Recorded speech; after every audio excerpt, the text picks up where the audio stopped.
आज हम पढ़ेंगे nerve and muscle physiology. Nerve and muscle physiology में सबसे पहले हमने न्यूरॉन का स्ट्रक्चर और फंक्शंस को स्टडी करेंगे। और सबसे पहले स्ट्रक्चर ऑफ न्यूरॉन। न्यूरॉन को हम नर्व सेल भी बोलते हैं और ये स्ट्रक्चरल और फंक्शनल यूनिट होता है नर्वस सिस्टम का। और इसमें इसके पार्ट्स को पढ़ते हैं। अब सेल बॉडी को सोमा भी बोलते हैं। और ये स्टेलेट, राउंड, फ्यूजिफॉर्म या पिरामिडल भी हो सकती है। और इसमें साइटोप्लाज्म और लार्ज न्यूक्लियस होता है, लेकिन इसमें सेंट्रोमेयर्स एब्सेंट होते हैं। इसके बाद हमें यहाँ पे निजल ग्रैन्यूल्स या फिर निजल बॉडीज़ मिलेंगी सेल बॉडी के अंदर। और ये बेसोफिलिक ग्रैन्यूल्स होते हैं जो कि रेडिली स्टेन्ड होते हैं by basic dyes Nissl bodies. और ये किसकी बने होते हैं? रफ एंडोप्लाज्मिक रेटिकुलम के।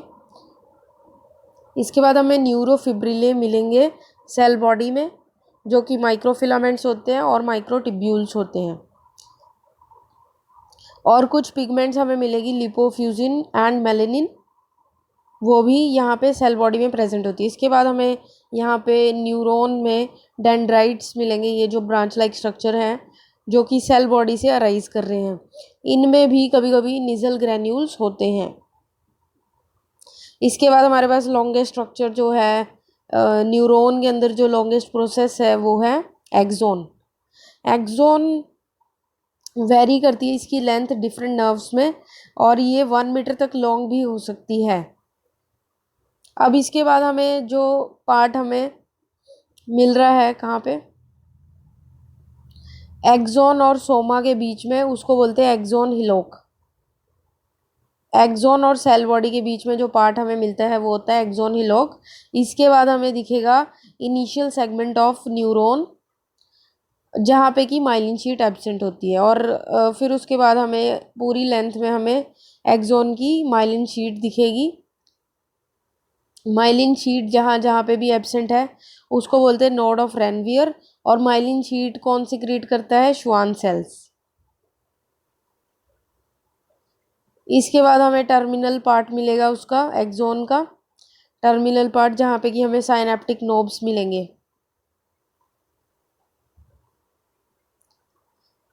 ब्रांच लाइक स्ट्रक्चर होता है एंड में एक्सोन के, जिसको कि टीलोडेंड्रिया बोलते हैं, जहाँ पे कि साइनेप्टिक नोब्स प्रेजेंट होते हैं। न्यूरॉन का फंक्शन क्या है? कंडक्शन ऑफ इम्पल्स की कंडक्शन करवाना। और ये ब्रेन से पेरिफ्री तक भी हो सकता है और पेरिफ्री से ब्रेन तक भी, और नर्व से मसल तक, और या फिर एक नर्व से दूसरी नर्व में कंडक्शन ऑफ इम्पल्स हो सकता है। इसके बाद हम देखते हैं न्यूरोग्लिया। न्यूरोग्लिया क्या है? सपोर्टिंग सेल्स हैं जो कि ब्रेन में प्रेजेंट होते हैं और स्पाइनल कॉर्ड में प्रेजेंट होते हैं। Neuroglia supporting cells. और types of neuroglia, microglia and macroglia. Micro mean small, और ये मीजोडर्मल होते हैं ओरिजिन में। माइक्रोग्लिया स्मॉल, मीजोडर्मल होते हैं ओरिजिन में। मैक्रोग्लिया लार्ज होते हैं, लार्ज सेल्स, और ये एक्टोडर्मल होते हैं। मैक्रोग्लिया जो कि लार्ज है वो एक्टोडर्मल है, और जो स्मॉल है वो मीजोडर्मल है। और मैक्रोग्लिया के एग्जाम्पल क्या हैं? एस्ट्रोसाइट्स और ओलिगोडेंड्रोसाइट्स। अब हम देखते हैं मैक्रोग्लिया के एग्जाम्पल के बारे में, एस्ट्रोसाइट्स के बारे में। इनका स्ट्रक्चर स्टार शेप्ड होता है और इसमें मल्टीपल प्रोसेसेस होती है जो कि साइनैप्स को एनवलप करती है। ठीक है, there are 2 types, fibrous astrocytes और एक प्रोटोप्लाज्मिक एस्ट्रोसाइट्स। 2 तरह के एस्ट्रोसाइट्स होते हैं, फाइब्रस और प्रोटोप्लाज्मिक। अब इनका क्या काम होता है? ये ब्लड ब्रेन बैरियर बनाती हैं around the endothelial cells of capillaries, और ये प्रोवाइड करती हैं न्यूट्रिशन टू द न्यूरॉन्स। और ये क्या हेल्प करती है हमें?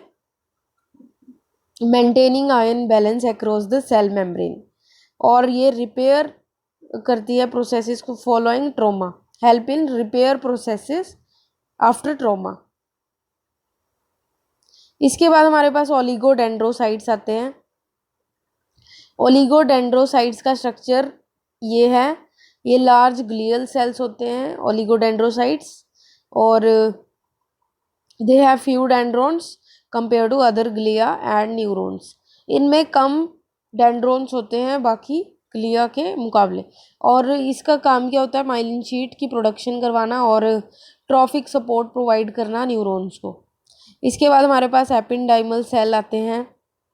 एपिंडाइमल सेल सिलिएटेड फ्लैट सेल्स होते हैं जो कि वेंट्रिकल्स को लाइन करते हैं ब्रेन में। एपिंडाइमल सेल्स जो कि वेंट्रिकल्स को लाइन करते हैं और ये सिलिएटेड फ्लैट सेल्स होते हैं। और इनका काम क्या होता है, वेंट्रिकल्स को लाइन करना और स्पाइनल कॉर्ड को लाइन करना।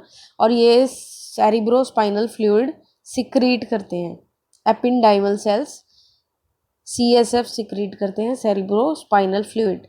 इसके बाद हम पढ़ते हैं श्वान सेल के बारे में। Schwann cell, the cell wraps around the neuron, many layers and nucleus are pushed to one side। ये जैसा हमें स्ट्रक्चर यहाँ पे दिखाई दे रहा है बहुत सारी लेयर्स का, तो ये श्वान सेल का स्ट्रक्चर है।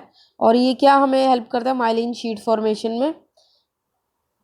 और माइलिन शीट जो है बहुत ही इंपॉर्टेंट होता है सोल्टेटरी कंडक्शन के लिए, सोल्टेटरी कंडक्शन ऑफ इम्पल्स के लिए बहुत ही इंपॉर्टेंट होती है माइलिन शीट, जो कि सिक्रीट करता है श्वान सेल। इसके बाद हमारे पास आता है माइक्रोग्लिया। माइक्रोग्लिया पहले हमने पढ़ लिया मैक्रोग्लिया, अब माइक्रोग्लिया। माइक्रोग्लिया स्मॉल सेल्स होते हैं with multiple dendritic projections as seen in the diagram. Multiple dendritic projections, they have macrophage like function. तो ये हमें एक्सटर्नल एजेंट से, न्यूरॉन्स को एक्सटर्नल एजेंट से प्रोटेक्ट करता है न्यूरॉन्स को, और help in scavenging the brain for plaques and damages neurons and microbes. They also involved in antigen presentation में भी माइक्रोग्लिया इन्वॉल्व होते हैं। इसके बाद हम पढ़ते हैं अब nerve growth factor. Nerve growth factor ये फर्स्ट न्यूरोट्रोफिन है जो कि डिस्कवर हुआ था, नर्व ग्रोथ फैक्टर। ये एक प्रोटीन होता है जो कि इन्वॉल्व होता है promoting growth as suggested by the name, growth, survival, maintenance of neurons. और ये मेनली इन्वॉल्व होता है growth of sympathetic nerves and some sensory nerves की ग्रोथ के लिए। किसकी ग्रोथ, सिंपैथेटिक नर्व्स और कुछ सेंसरी नर्व्स की ग्रोथ के लिए इन्वॉल्व होता है नर्व ग्रोथ फैक्टर। और ये ब्रेन में हमें मिलता है। और इसकी इम्पोर्टेंस क्या है, maintenance of cholinergic neurons in the basal forebrain and striatum और बेसल फोरब्रेन में मेंटेनेंस ऑफ कोलिनर्जिक न्यूरॉन्स के लिए ये इंपॉर्टेंट होता है, उनकी मेंटेनेंस के लिए। इसका स्ट्रक्चर क्या होता है नर्व ग्रोथ फैक्टर का, इसमें 2 अल्फा 2 बीटा एंड 2 गामा सब यूनिट्स होती हैं। अब अल्फा का क्या काम होता है, ट्रिप्सिन लाइक एक्टिविटी होती है इसकी। जो ट्रिप्सिन हमारे पास हार्मोन होती है उसकी जैसी इसकी एक्टिविटी होती है अल्फा सब यूनिट की नर्व ग्रोथ फैक्टर में। और बीटा सब यूनिट का क्या, इंसुलिन लाइक स्ट्रक्चर होता है बीटा सब यूनिट का। और इसमें सभी तरह के नर्व ग्रोथ प्रमोटिंग एक्टिविटीज़ होती हैं, किसमें, बीटा सब यूनिट में। गामा सब यूनिट सीरीन प्रोटीएस होती है। The receptor for nerve growth factor is, receptor कौन होते हैं, टायरोसिन काइनेस एक्टिविटी ए। टायरोसिन काइनेस एक्टिविटी ए वो होते हैं रिसेप्टर नर्व ग्रोथ फैक्टर के लिए।